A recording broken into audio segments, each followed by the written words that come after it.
ඈත අතීතයේ වෙලෙන්දෝ පිරිසක් ගමන් කරපු නැවක් මහා මුහුදේදී කැඩී බිඳී ගියා. මේ වෙලෙන්දන් 500ක් දෙනා කෙසේ හෝ බේරිලා සිරිසවත්තු කියන ලස්සන දූපතකට ගොඩ බැස්සා. ඒත් ඔවුන් දැනගෙන හිටියේ නැහැ මේ දූපතේ ජීවත් වෙන්නේ රූමත් වෙස්ගත්තු යක්ෂණියන් පිරිසක් කියලා. දූපතේ හිටපු කාන්තාවන් වෙලෙන්දන්ව ආදරෙන් පිළිගත්තා.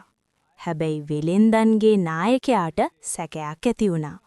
රහසින් ගිහින් බලද්දී ඔහු දැක්කේ බියකරු දර්ශනයක්. මීට කලින් මෙහි ආපු වෙලෙන්දන්ව යක්ෂණියන් විසින් කූඩු කරලා ආහාරයට ගන්නා බව ඔහු සොයාගත්තා. මිතුරනි, මෙතනින් වහාම පැන යමු. ඔහු අනෙක් අයට අනතුරු ඇඟෙව්වා.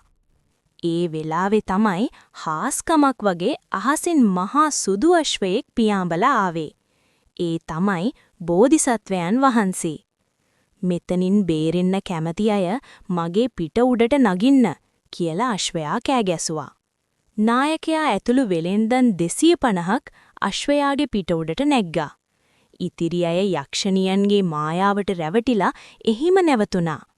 අශ්වයා මහා මුහුදට ඉහළින් පියාඹලා වෙලෙන්දන්ව බේරාගත්තා. රැවටුණු අය යක්ෂණියන්ට බිලි වුණා. පෙනෙන රූපයට නොරැවටි බුද්ධියෙන් තීරණ ගන්නා අය සැමදා බේරෙන බව මේ කතාව අපට උගන්වනවා.